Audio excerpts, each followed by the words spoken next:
July 1 August 16 வரை மதுரை மஹன்யாஸில் நீங்கள் வாங்கும் ஆடைகளுக்கு 5% முதல் 55% வரை தள்ளுபடி. இப்போதே முந்துங்கள்.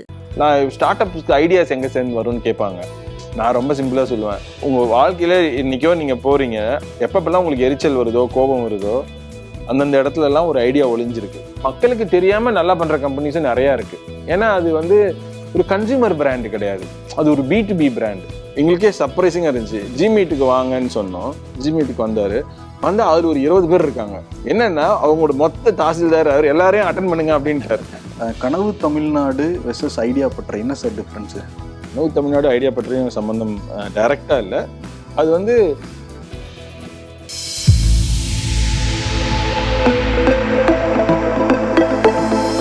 இஃப் யூர் ஓகே நீங்கள் சொல்லலாம் சார். நீங்கள் எந்தெந்த ஸ்டார்ட் அப் இன்வெஸ்ட் பண்ணியிருக்கீங்க? நான் வந்து கிட்டத்தட்ட ஒரு 19 கம்பெனிஸ்ல இன்வெஸ்ட் பண்ணியிருக்கேன். நான் ஃபர்ஸ்ட் நான் இன்வெஸ்ட் பண்ண கம்பெனி வந்து சார்ஜ் பீன்னு சொல்லிட்டு ஒரு கம்பெனி. லாஸ்ட் வேல்யூவேஷன் வந்து $3 billion அந்த கம்பெனி. நான் ரொம்ப சின்னதாக தான் வச்சிருக்கேன். பத்திரிகைலாம் உடனே சுரேஷ் வந்து 24,000 கோடி கம்பெனியில் இன்வெஸ்ட் பண்ணியிருக்காரு அப்படின்னு நினச்சிக்க போறாங்க. அந்த கம்பெனியோட மதிப்பு அது. நான் வந்து ரொம்ப மைன்யூட் மினிஸ்கியூல் பர்சன்டேஜ் தான் வச்சிருக்கேன்னு வச்சுக்கோங்க. பர்சன்டேஜ் கூட சொல்ல முடியாது, ஒரு நம்பர் ஆஃப் ஷேர்ஸ் வச்சிருக்கேன். But I was one of the earliest investors. Friends and family ரவுண்டுன்னு சொல்லுவாங்க. அதாவது வெளி ஆளுங்க வர்றதுக்கு முன்னாடி நண்பர்கள் வந்து சப்போர்ட் பண்ணி அந்த கம்பெனி உருவாக்குறது தான் அந்த ஃப்ரெண்ட்ஸ் அண்ட் ஃபேமிலி ரவுண்ட். அதுல நான் அந்த ஃபவுண்டருக்கு ரொம்ப தெரிஞ்சவர் அப்போ இருந்தேன்.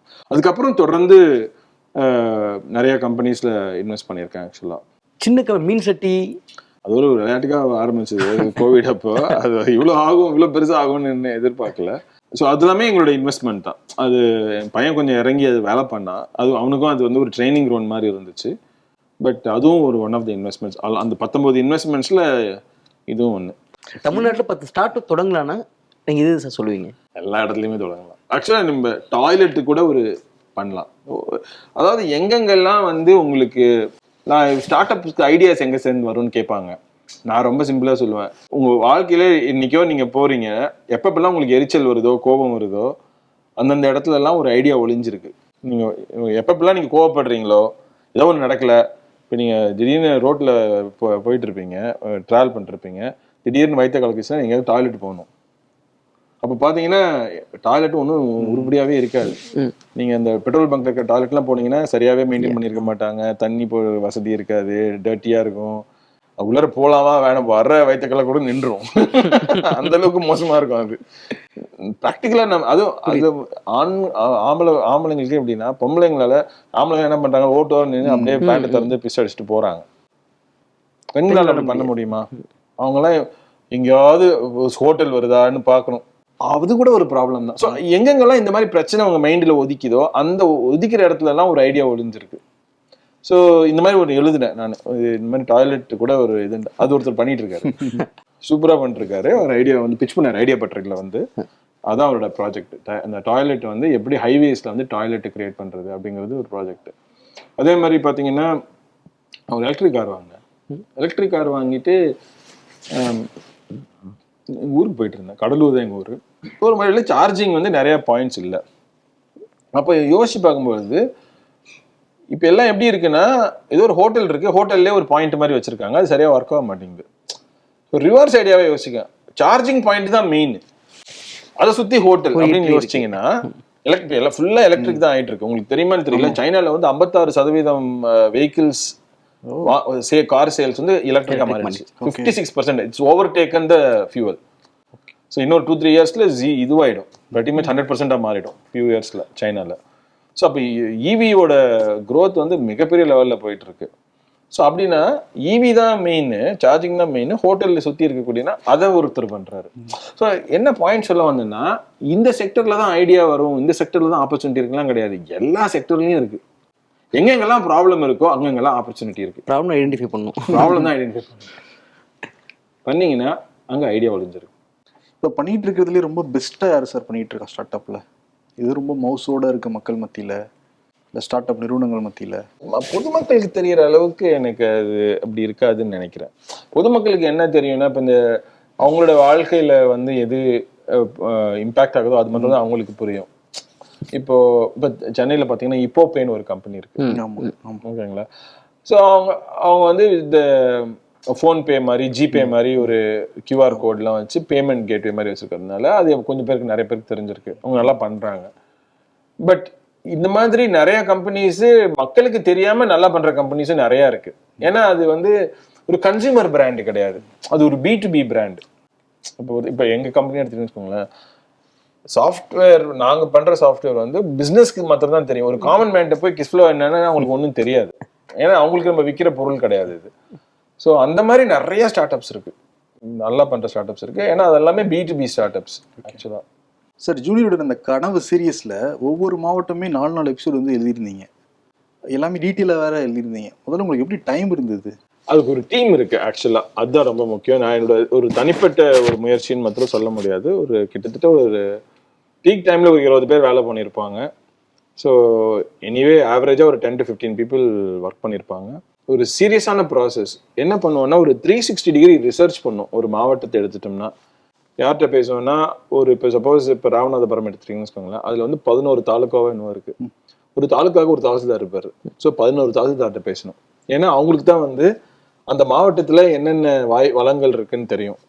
அப்புறம் வந்து அங்க இருக்கிற காலேஜ்ல இருக்கக்கூடிய ப்ரொஃபஸர்ஸ், காலேஜ் இருக்கக்கூடிய ஸ்டூடெண்ட்ஸு, அப்புறம் அங்க வந்து ஒரு ரோட்டரி இருக்கும், லயன்ஸ் கிளப் இருக்கும், அவங்கள்ட்ட பேசுறது. அப்புறம் மகளிர் சுய உதவி குழுக்கள் இருக்கும், அவங்கள்ட்ட பேசுறது. அப்புறம் மாவட்ட செயலாளர்கள் ஆஃப் பாப்புலர் பொலிட்டிக்கல் பார்ட்டிஸ். ஏன்னா அவங்க தானே மக்களோட தொடர்புல இருக்காங்க. நல்லவங்களோ கெட்டவங்களோ நமக்கு தெரியாது, பட் ஆனா மக்களோட தொடர்புல இருக்காங்க. ஏடிஎம்கே, டிஎம்கே, கம்யூனிஸ்ட் பார்ட்டி, எல்லாத்தையும் பேசுவோம் ஆக்சுவலி. அந்த ஊர்ல யாரெல்லாம் இருக்காங்க. அப்புறம் அங்க இருக்கக்கூடிய எம்எல்ஏஸ், ராமநாதபுரத்துல 6 எம்எல்ஏ இருக்காங்கன்னு நினைக்கிறேன். 6 எம்எல்ஏஸ், ஒரு எம்பி, ஒரு எம்பியோ 2 எம்பியோ இருக்காரு, மறந்துவிட்டேன். ஐ திங்க் ஒரு எம்பி. ஸோ ஒரு எம்பி 6 எம்எல்ஏஸ். முடிஞ்ச அளவுக்கு எங்களோட தான் தொடர்பு கொண்டு பேசுவோம்.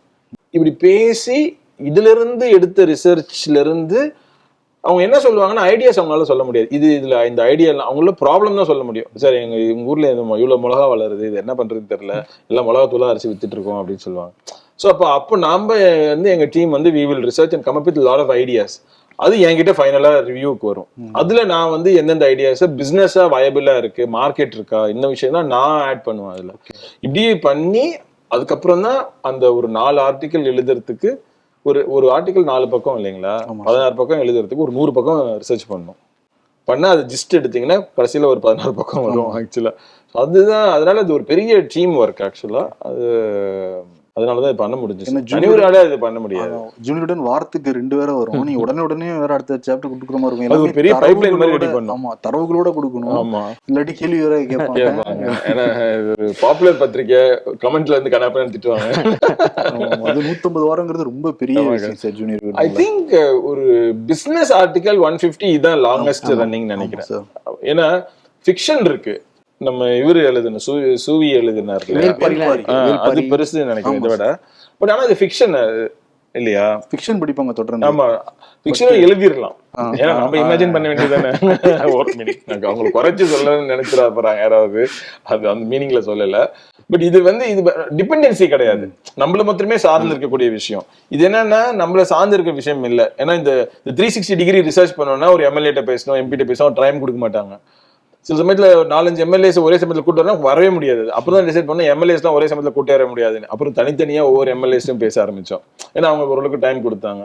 சில மாவட்டத்துல எல்லாம் ரொம்பவே கோஆபரேட் பண்ணாங்க. ஒரு மாவட்டத்துல ஒரு கலெக்டர் என்ன பண்ணாருன்னா, ரொம்ப பிடிச்சிருச்சு, அவர் ஆல்ரெடி படிச்சுட்டு இருக்காரு கனவு, ரொம்ப பிடிச்சிருச்சு அவருக்கு. அதனால அவர் என்ன பண்ணிட்டாருன்னா, எங்களுக்கே சர்ப்ரைசிங்கா இருந்துச்சு. ஜி மீட்டுக்கு வாங்கன்னு சொன்னோம். ஜி மீட்டுக்கு வந்தாரு. வந்து அது ஒரு 20 பேர் இருக்காங்க. என்னன்னா அவங்களோட மொத்த தாசில்தார் அவர் எல்லாரையும் அட்டன் பண்ணுங்க அப்படின்ட்டாரு. சுரேஷ் சார் வராரு, அவர் ஃபீட்பேக் கேட்கிறாரு, நீங்க மாவட்டத்துல என்னென்னலாம் இருக்குன்னு சொல்லுங்க அப்படின்னு. வருஷலா எல்லாரும் நிக்கிறாங்க லைன். நாங்களே அப்படியே ஷாக் ஆயிட்டோம் ஆக்சுவலா. ஜெயசீலன் ஐஏஎஸ், நாகப்பட்டினம் டிஸ்ட்ரிக்ட்னு நினைக்கிறேன். சூப்பரா பண்ணாங்க ஆக்சுவலா. அந்த மாதிரி சில பேர் ரொம்ப எந்தூசியாஸ்டாக்கும் பண்றாங்க. அப்புறம் நெய்வேலி எம்எல்ஏ சவாரத்தினம் இருக்காரு. அவர் வந்து படிச்சு முடிச்சுட்டு வீடியோவும் பார்ப்பாரு. வீடியோவும் பார்த்துட்டு கூப்பிடுவாரு, சுரேஷ் சார் செம்மையா இருந்துச்சு இந்த மாவட்டம் இப்படி எழுதிருக்கீங்க. அவர்லாம் பயங்கர, சில எம்எல்ஏஸ்லாம் வந்து ரெகுலர் ஃபாலோவர்ஸ் ஆக்சுவலா, ரெகுலரா படிப்பாங்க. சில பேர்லாம் வந்து வாட்ஸ்அப்ல மெசேஜ் அனுப்புவாங்க, ஃபோன் பண்ண. இவர் சவாரத்தினத்துல ஃபோன் பண்ணிடுவாரு. அவர் ரொம்ப வந்து ஒரு பயங்கர ஃபேன் ஆக்சுவலா கனவு சீரீஸ்க்கு. அந்த மாதிரி இருக்காங்க. அந்த அளவுக்கு ஒரு பயங்கரமான இம்பாக்ட் கிரியேட் பண்ணியிருக்கோம். நிறைய ஐடியாஸ் நம்ம வந்து இதுல சொன்னதுல வந்து கவர்மெண்ட் இம்ப்ளிமெண்ட் பண்ணியிருக்காங்க. உதாரணத்துக்கு இப்போ டிஸ்னி லேண்ட் மாதிரி ஒரு ஐடியாவை நம்ம சொன்னோம். இப்போ வந்து 100 போட்டிருக்காங்க சார். போட்டிருக்காங்க, இதுல போட்டிருக்காங்க. ஸோ அந்த மாதிரி நிறைய விஷயங்கள் வந்து கவர்மெண்ட் பண்ணியிருக்காங்க. அதே தான் சில விஷயம் சார். குறிப்பாக தருமபுரியை பற்றி எழுதிருந்தீங்க. அதில் ஒகேனக்கல்ல ஹெலிகாப்டர் டூரிசம் பண்ணா இருந்தீங்க. அது ஒரு ஆடியன்ஸ் பெர்ஸ்பெக்டிவ்ல அன்ரியலிஸ்டிக்காக இருக்க மாதிரி இருக்கு சார். இன்னும் குறைஞ்சபட்சம் 5-10 கோடி ரூபாய் தேவை. ஆக்சுவலா என்ன நீங்க ஆச்சரியப்படுவீங்க, ஆல்ரெடி ஹெலிகாப்டர் டூரிசம் பண்ணிட்டு இருக்கிற அந்த ஓனர் எனக்கு ஃபோன் பண்ணாரு ஆர்டிகல்ல படிச்சுட்டு. நீங்க சொல்றீங்க அன்ரியலிஸ்டிக்கா இருக்குன்னு. சிஇஓ பேர் வந்து சதீஷ். அவர் வந்து ஃபோன் பண்ணாரு எனக்கு. சார் உங்க இது பார்த்தேன். அப்ப அவர் வந்து ஒகேனக்கல்ல பண்ணல, வேற ஒரு இடத்துல ஹெலிகாப்டர் ரைட் பண்ணிட்டு இருக்காரு. ஓகேங்களா, அந்த ஊர் பேர் மறந்து போயிட்டேன். ஸோ அவர் வந்து எனக்கு ஃபோன் பண்ணி பேசினேன், சார் அது நல்ல ஐடியா, நம்ம பண்ணலாம், அதுக்கு முன்னாடி ஃபீஸிபிலிட்டிலாம் நான் செக் பண்றேன். ஸோ ஒரு தனி மனுஷனா போய் அது பண்ணணும் அவசியம் இல்லை. ஆல்ரெடி அந்த பிசினஸ் இருக்கிறவங்க அந்த ஆப்பர்ச்சுனிட்டி எடுத்து கனெக்ட் பண்ணுவாங்க. அது யார் இந்த கனவு சீரீஸோட பாயிண்டே என்னன்னா, இது படிச்சு பார்த்துட்டு புதுசா ஒருத்தன் வந்து ஒரு ஒண்ணுமே தெரியாதோ அதை எடுத்து உருவாக்கி பண்ணணும் அவசியம் இல்லை. செரண்டிபிட்டின்னு சொல்லுவாங்க இல்லையா, யாருக்கு எப்படி எப்படி கனெக்ட் ஆகும் நம்மளாலே அதை யோசிக்க முடியாது இல்லையா, நம்மளால இமேஜின் பண்ண முடியாதபடிக்கு கனெக்ஷன்ஸ் வரும். இன்னொன்னு சொல்றேன், நீங்க பயங்கர ஆச்சரியமான விஷயம் நடந்துச்சு. ஆரணியில வந்து பட்டு ஐடி பார்க் மாதிரி ஒரு பட்டு பார்க் ஒன்று கிரியேட் பண்ணணும் அப்படின்னு சொல்லிட்டு பெருசா எழுதிட்டோம். எழுதினா ஒரு 3 வாரம் கழிச்சு பெரிய கேங் எங்க ஆபீஸ்க்கு வந்தாங்க. என்னன்னா, ஒருத்தர் வந்து இந்த ஆரணியில வந்து இந்த பட்டு பார்க் கிரியேட் பண்ணணும்னு சொல்லிட்டு 10-15 வருஷமா ஒரு போராட்டம் மாதிரி பண்ணிட்டு இருக்காரு. புக்கு அது இதுன்னு ஒரு பெரிய ஆர்கைவே எடுத்துட்டு வந்துட்டாரு. அவர் பையன் வேற வந்து RMKV பட்டு இதுலதான் ஒர்க் பண்றாரு. ஸோ அவர் பையன் எல்லாம் வந்துட்டு காமிச்சு அவர் வந்து சொல்றாரு, சார் புல்ல இருக்குது எங்களுக்கு, நாங்க என்ன நினைச்சு 10 வருஷமா பண்ணிருக்கோமோ எங்கள்கிட்ட பேசாம கொள்ளாம எக்ஸாக்டா நாங்க என்ன சொல்ல வரோமோ அதை அப்படியே எழுதிருந்தீங்க அப்படின்னு. லக்கிலி என்னன்னா, நான் அப்புறம் அவர் இதெல்லாம் சொல்லி நீங்க மினிஸ்டர்லாம் போய் பாருங்கன்னு சொல்லி அவர் அனுப்பிச்சு வச்சேன். இப்போ வந்து போன பட்ஜெட்ல அந்த ப்ரோக்ராம் அனௌன்ஸ் பண்ணிட்டாங்க கவர்மெண்ட். ஆரணியில வந்து பட்டு அதுக்கு அந்த பார்க் மாதிரி பண்ணணும் அப்படின்னு சொல்லிட்டு பண்ணியிருக்காங்க. ஸோ ஃபர்ஸ்ட் நம்ம இன்னொருத்தவங்க நினைக்கிறதே பெரிய விஷயம். அதை வந்து இந்த அளவுக்கு அக்யூரேட்டா நினைக்கிறது பெரிய கிராக் பண்ணி எழுதுறதுங்கிறது ரொம்ப கஷ்டம். அதுக்கப்புறம் அதை கவர்மெண்ட்டும் அது இன்ஃப்ளூயன்ஸ் ஆவாங்க அப்படிங்கறத நம்மளால. ஸோ இவ்வளோ பெரிய இம்பாக்ட்லாம் வந்து ஐ டோன்ட் திங்க் நாங்களே எதிர்பார்க்கல ஆக்சுவலா. அதே மாதிரி நிறைய செக்ரட்டேரியட்ல நிறைய IAS ஆஃபீஸர்ஸ் வந்து நம்ம என்ன சொல்றோம் அப்படிங்கறத கனவு சீரீஸை பாக்குறாங்க, ஃபாலோ பண்றாங்க. அதுல இருந்து ஐடியாஸ் எல்லாமே அவங்களால எடுத்துக்க முடியாது, ப்ராக்டிக்கலாவும் இருக்காது. நிறைய பேர் நம்மள தெரியாமலே இன்ஃப்ளூயன்ஸ் பண்றோம் ஆக்சுவலா கனவு சீரீஸ் வச்சுட்டு. பயங்கரமா பண்ணிருக்கோம் ஆக்சுவலா. கனவு தமிழ்நாடு வெர்சஸ் ஐடியா பற்ற என்ன சார் டிஃபரன்ஸ்? கனவு தமிழ்நாடு ஐடியா பற்றியும் சம்பந்தம் டைரக்டா இல்லை. அது வந்து இப்போ கனவு தமிழ்நாடுனுடைய ஐடியா என்னன்னா, it's a policy think tank. அதாவது கவர்மெண்ட்டுக்கு என்னென்ன பாலிசிஸ்லாம் பண்ணால் தமிழ்நாடை $1 trillion எக்கானமியாக மாற்ற முடியும்னு தொடர்ந்து ஒரு ஐடியாஸ் கொடுக்கக்கூடிய ஒரு ஆர்கனைசேஷன் தான் கனவு தமிழ்நாடு. இந்த $1 trillion எக்கானமிக்கு 4 பில்லர்ஸ் இருக்கு. அது அடையறதுக்கு 4 வழிமுறைகள் இருக்கு. ஒன்று வந்து பெரிய இண்டஸ்ட்ரீஸ்லாம் தமிழ்நாட்டுக்கு கொண்டு வரணும், பிக் இண்டஸ்ட்ரீஸ். அதான் இப்போ நம்ம TRV ராஜா மினிஸ்டர் வந்து பண்ணிட்டு இருக்காரு, மிக சிறப்பாக பண்ணிட்டு இருக்காரு. ஆக்சுவலாக எனக்கு தெரிஞ்சு தெலுங்கானாவிலேயோ கர்நாடகாவிலேயோ இல்லை கேரளாவிலேயோ போட்டிருந்தாங்க, கொஞ்ச நாளைக்கு உங்க மினிஸ்டர் எங்களுக்கு கடன் கொடுக்க அப்படின்னு சொல்லி கேட்டிருந்தாங்க. சீரியஸாகவே கேட்டிருந்தாங்க ஆக்சுவலா. ஏன்னா அந்த அளவுக்கு வந்து he is doing a good job. Second வந்து தமிழ்நாடு தான் MSMEs அதிகமாக இருக்கக்கூடிய ஒரே மாநிலம். கிட்டத்தட்ட 5 லட்சம் MSMEs இருக்கும் ஆக்சுவலா. அந்த MSMEs நம்ம அடுத்து கொண்டு போகணும். ஆனா இதுல வந்து நம்ம ஃபர்ஸ்ட் நான் நல்லா பண்றாங்கன்னு சொல்லிட்டேன், அதனால செகண்ட் வந்து எங்க இது இருக்க குறை இருக்கோ அதை நம்ம சொல்லி தான் ஆகணும். MSMEs அந்த அளவுக்கு நம்மளால இம்பாக்ட் கிரியேட் பண்ண முடியல. பெரிய இண்டஸ்ட்ரீஸ் நம்ம இப்போ அட்ராக்ட் பண்ற அளவுக்கு MSMEs டிரான்ஸ்ஃபர்மேஷன்ல நம்ம இன்னும் கொஞ்சம் பண்ணணும். ஆக்சுவலா இன்னும் கொஞ்சம் வேலை இருக்கு. எந்த இடத்துல லேக் இருக்கும்? அது சென்ட்ரல் கவர்மெண்ட் டாக்ஸஸ். MSMEஸ்க்கு வந்து நிறைய இந்த GST இதெல்லாம் நம்ம கண்ட்ரோல்ல இல்லை. இப்போ GSTலாம் பார்த்தீங்கன்னா நம்ம கண்ட்ரோலில் இல்லை. ஆனால் நம்ம வந்து யூனியன் கவர்மெண்ட்டோட இப்போ MSMEs என்ன கேட்குறாங்கன்னா, இதுக்கெல்லாம் வந்து 28% போடாதீங்க அப்படின்னு கேட்குறாங்க. இதை மாத்துறதுக்கு உண்டான அதிகாரம் நம்மள்கிட்ட இல்லை. புரியுதுங்களா? புரியுது. அந்த அதிகாரம் வந்து GST கவுன்சிலுக்கு போயிடுச்சு. அப்போ ஜிஎஸ்டி கவுன்சிலில் வந்து பார்த்தீங்கன்னா பேருக்கு வந்து ஸ்டேட்ஸ்க்குலாம் ரைட்ஸ் இருக்குன்னு சொல்றாங்க. ஆனா 50% ஆஃப் கண்ட்ரோலிங் அத்தாரிட்டி வந்து யூனியன் கவர்மெண்ட்டுக்கு இருக்கு. நீங்க எல்லா ஸ்டேட்டும் சேர்ந்து அதை எதிர்த்தா கூட டெக்னிக்கலா அவங்க அதை ஓவர் ரைட் பண்ணி வீட்டோ பண்ணி அவங்களால போட முடியும். ஆனா பண்ண மாட்டேன். இப்போ ஓரளவுக்கு கன்சென்சஸ்லாம் பண்ணிட்டு இருக்காங்க. பட் ஆக்சுவலா பாத்தீங்கன்னா ஒரு சண்டைன்னு வந்துச்சுன்னா அவங்க வந்து நீ எது சொன்னாலும் நான் சொல்றதா அப்படின்னு கூட சொல்றதுக்கு சட்டத்துல அவங்களுக்கு ஃபேவரபிளா தான் இருக்கு. டெமோக்ரஸி மாதிரி இருக்கு, ஆனா இல்ல. டெமோக்ரஸி மாதிரி மேலோட்டமா காட்டுறாங்க, பேப்பர்ல டெமோக்ரஸி இல்ல ஆக்சுவலா. ஏன்னா நம்மளால என்ஃபோர்ஸே பண்ண முடியாது. ஏன்னா வீட்டோ ரைட்ஸ் எல்லாமே அவங்கள்ட்ட இருக்கு. யூனியன் யாரா இருந்தாலும் சரி, இன்னைக்கு பிஜேபி இருக்காங்க, நாளைக்கு காங்கிரஸ் இருக்காங்க, யார் வந்தாலும் அதை யாருக்கு பண்றாங்களோ அவங்க வந்து வீட்டோ பண்ணுவாங்க. ஸோ ஆனா ஸ்டேட்ஸ்க்கு தான் அந்த ரைட்ஸ் இருந்திருக்கணும். நம்ம வந்து ஆக்சுவலா ஜிஎஸ்டின்றது நம்மளோட ரைட்ஸை நம்ம சரண்டர் பண்ணிட்டோம். எல்லா ஸ்டேட்டுக்கும் சொல்றேன். அவங்களுக்கே வந்து அது புரிதல், பாலிட்டிஷியன்ஸுக்கு அவ்வளோ புரிதல் இல்லாமல் இருக்கு. அதாவது ஒரு இப்போ ஒரு ஒரு ஒரு ஒரு மாநிலத்தில் நீங்கள் வந்து அரசியல் நடத்துறீங்கன்னா அரசியல் நடத்துறதுனுடைய பின்னணி என்னன்னா, நீங்கள் என்ன சொல்றீங்க, மக்கள்கிட்ட போய் என்னால் இது பண்ண முடியும் அப்படின்னு சொல்றீங்க. இதெல்லாம் நான் பண்ணுவேன், அதனால எனக்கு ஓட்டு போடுன்னு சொல்றீங்க. அதான் மேனிஃபெஸ்டோ. அதாவது நான் இதெல்லாம் பண்ணுவேன், எனக்கு ஓட்டு போடுன்னு சொல்றீங்க. நீங்க வந்து இதெல்லாம் பண்ணுவேன், ஓட்டு போடுன்னு சொல்றீங்க. நான் ஒண்ணு சொல்றேன், நீங்க ஒண்ணு சொல்றீங்க. மக்கள் ரெண்டுத்தையும் பார்த்துட்டு யாரோ ஒருத்தவங்களுக்கு ஓட்டு போடுறாங்க. ஏன்னா அவங்களுக்கு தெரியுது இதான் எனக்கு வேணும் அப்படின்னு சொல்லிட்டு. இப்போ இதை நான் நிறைவேற்றணும்னா எனக்கு பணம் வேணும் இல்லையா? பணம் எங்கேருந்து வரும்? டாக்ஸஸ்ல இருந்து வரும். அப்போ ஒரு மக்கள்கிட்ட டாக்ஸ் பண்ணக்கூடிய உரிமையை நாம வந்து யூனியன் கவர்மெண்ட் கொடுத்துட்டோம். அப்ப நம்ம என்னத்துக்கு இங்க பாலிடிக்ஸ் பண்றோம்? மேனிஃபெஸ்டோக்கு இந்த இதுமே இருக்காது, இருக்காது. நம்ம மேனிஃபெஸ்டோ பண்றதுக்கு உண்டான ரீசனே மக்கள் இதெல்லாம் நல்லா பண்ண முடியும்னு சொல்ல முடியும், சொல்றதுக்கு தான்.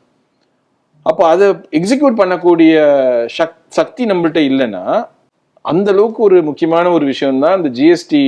ஏன் ஸ்டேட் ரைட், டாக்ஸேஷன் ரைட்ஸ்ன்னு சொல்லுவோம். நமக்கு இப்போ டாக்ஸேஷன் ரைட்ஸே கிடையாது. இன்கம் டாக்ஸே நம்ம டாக்ஸ் பண்ண முடியாது, ஜிஎஸ்டி நம்ம டாக்ஸ் பண்ண முடியாது. அதாவது டைரக்ட் டாக்ஸ் நம்ம பண்ண முடியாது, இன்டைரக்ட் டாக்ஸும் பண்ண முடியாது. என்னதான் பண்ண முடியும்?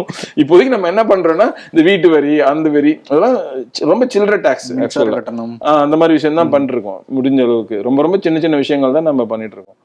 ஸோ இதை நான் எழுதியிருந்தேன், அந்த ஜிஎஸ்டி எழுதும்போது வந்தபோதே எழுதியிருந்தேன். ஒரு பெரிய ஆர்டிக்கல் ஒரு பிரபல பத்திரிகையில் எழுதியிருந்தேன். கிட்டத்தட்ட ஒரு அரை பக்கம் போட்டாங்க. ஏன் ஜிஎஸ்டியை வந்து சரண்டர் பண்றது. அப்ப வந்து ஜெயலலிதா இருந்தாங்கன்னு நினைக்கிறேன். இல்ல அப்பதான் இறந்துட்டாங்க. அப்பதான் அவங்க இருக்கிற வரைக்கும் வந்து அதை ஜிஎஸ்டி கவுன்சில் சைன் பண்ணவே இல்லை. அவங்க இறந்ததுக்கு அப்புறம் யாருக்கும் அந்த அது ஹோல்டு பண்ணக்கூடிய அந்த அந்த பவர் இல்லை. அதனால அப்படியே சரண்டர் பண்ண. மூன்றாவது வந்து நிறைய பிராண்ட்ஸை உருவாக்கணும். அதாவது $1 trillion எக்கானமிக்கு இண்டஸ்ட்ரீஸை உருவாக்கணும், எம்எஸ்எம்இஸை உருவாக்கணும். மூன்றாவது நிறைய பிராண்ட்ஸை உருவாக்கணும். பிராண்ட்னா அதான் ஸ்டார்ட் அப்ஸ். அதை நான் லாஸ்ட் 10 years நம்ம பண்ணாம விட்டுட்டோம்னு சொன்னேன். இப்போ இந்த லாஸ்ட் 3 years ஓரளவுக்கு பண்றாங்க. இன்னொரு 5-10 years பண்ணணும். அப்போதான் நம்மளால அந்த விட்டதை வந்து கேப்சர் பண்ண முடியும். ஸோ அது வந்து மூன்றாவது பில்லர். 4வது பில்லர் தான் வந்து ஐடி துறை வந்து பார்த்தீங்கன்னா இப்போ 4வதுக்கு போயிட்டோன்னு சொல்லிட்டோம். அது வந்து இப்போ $20 billion இருக்கு நம்மளோட எக்ஸ்போர்ட்ஸ். அது 100 billion மாத்திரம். அதாவது 10% ஆஃப் 1 trillion. ஓகே. எப்பயுமே ஐடி வந்து பாத்தீங்கன்னா நம்மளோட ஜிடிபியில ஒரு 10% இருக்கும். ஓகேங்களா? ஸோ ஆனா இப்போ இது குறைஞ்சிக்கிட்டே வருது. காரணம் சார் பல ரீசன்ஸ் இருக்கு. ஒன்று வந்து நம்மள்கிட்ட இருக்கக்கூடிய ஐடி மினிஸ்டர் அப்படிங்கிற அந்த பதவி இருக்கு இல்லையா, அந்த பதவி வந்து ஒரு மாதிரி ஐடி துறைக்குன்னு உள்ள பதவியா இல்லாம ஒரு மாதிரி இன்டர்னல் ஆட்டோமேஷன், கவர்மெண்ட் கவர்னன்ஸ் பண்றது, கவர்மெண்ட்டுக்கு உண்டான சாஃப்ட்வேர்ஸ் எல்லாம் ரெடி பண்றது அப்படிங்கிற மாதிரி அதை கட்டமைச்சிருக்காங்க. ஸோ அதுவும் ஒரு ரீசனா இருக்கலாம். அந்த மாதிரி பல பல ரீசன்ஸ் இருக்கு ஆக்சுவலா. ஸோ இதெல்லாம் சேர்ந்து தான் வந்து நம்மளால அதை பெருசா பண்ண முடியல. ஸோ அதையும் நம்ம பண்ணணும். இந்த 4ம் பண்ணோம்னா இந்த $1 trillion எக்கானமி நம்மளால அடைய முடியும். ஸோ அது சில விஷயம் நல்லா பண்ணிட்டு இருக்கோம். இப்போ ஸ்டார்ட் அப்ஸ் ஓரளவுக்கு நல்லா பண்றோம், இண்டஸ்ட்ரீஸ் ரொம்ப நல்லா பண்றோம். ஐடி இன்னும் நம்ம அந்த அளவுக்கு கொஞ்சம் பண்ணல. இப்போதான் ஓரளவுக்கு பண்ணிட்டு இருக்கோம். இப்போ இந்த ஜிசிசிஸ்லாம் திருப்பியும் இந்த குளோபல் கேப்பபிலிட்டி சென்டர்ஸ்னு சொல்றாங்க, அதெல்லாம் தமிழ்நாட்டுக்கு வந்துட்டு இருக்கு. அதுவும் இண்டஸ்ட்ரீஸ் மினிஸ்ட்ரியிலேருந்து பண்ணிட்டு இருக்காங்க. கைடன்ஸ் தமிழ்நாடு ரொம்ப நல்லா பண்ணிட்டு இருக்காங்க. இந்த மாதிரி நிறைய விஷயங்கள் பண்ணிட்டு இருக்காங்க. எம்எஸ்எம்இஸ் இன்னும் கொஞ்சம் பண்ணணும். ஐடியோட எதிர்காலம் எப்படி சார் இருக்கும்? ஐடியோட எதிர்காலம் நல்லா தான் இருக்கும். எல்லாருமே ஐடில இருக்கும், அதான் பாயிண்ட். ஏஐ வருது, டெக்னாலஜின்னு வருது. ஆனா எல்லாருமே ஐடில இருப்போம் அப்படிங்கிறது தான் பாயிண்ட். அதாவது ஐடிங்கிறது எப்படி ஆயிரும்னு நினைக்கிறேன்னா கரண்ட் மாதிரி ஆயிரும். வீட்லயும் கரண்ட் இருக்கும், ஆஃபீஸ்லயும் கரண்ட் இருக்கும், இண்டஸ்ட்ரி போனாலும் கரண்ட் இருக்கும், வயல்வெளியில போனாலும் கரண்ட் இருக்கும். கரண்ட்டுங்கிறது என்னன்னா ஒரு எலக்ட்ரிசிட்டி அப்படிங்கிறது ஒரு பேசிக் இன்ஃப்ராஸ்ட்ரக்சர் மாதிரி ஆயிடுச்சு. எல்லாமே ரன்னிங் ஆன் கரண்ட் மாதிரி ஆயிடுச்சு இல்லைங்களா, பவர்னா. அந்த மாதிரி ஐடி ஆயிரும். இப்போ ஆல்ரெடி அப்படிதான் இருக்கு. இப்போ பாருங்க, எந்த துறையிலயாவது ஐடி இல்லாம இருக்கான்னு பாருங்க. சாஃப்ட்வேர்னா சாஃப்ட்வேர் மாத்திரமா பண்றோம். புரியுது. பில்டிங் பண்றவங்க, கன்ஸ்ட்ரக்ஷன் பண்றவங்க சாஃப்ட்வேர் யூஸ் பண்றாங்க, டிரான்ஸ்போர்ட் பண்றவங்க சாஃப்ட்வேர் யூஸ் பண்றாங்க, சாப்பாடு பண்றவங்க சாப்பாடு பில்லிங் சாஃப்ட்வேர்ல இருந்து ஆரம்பிச்சு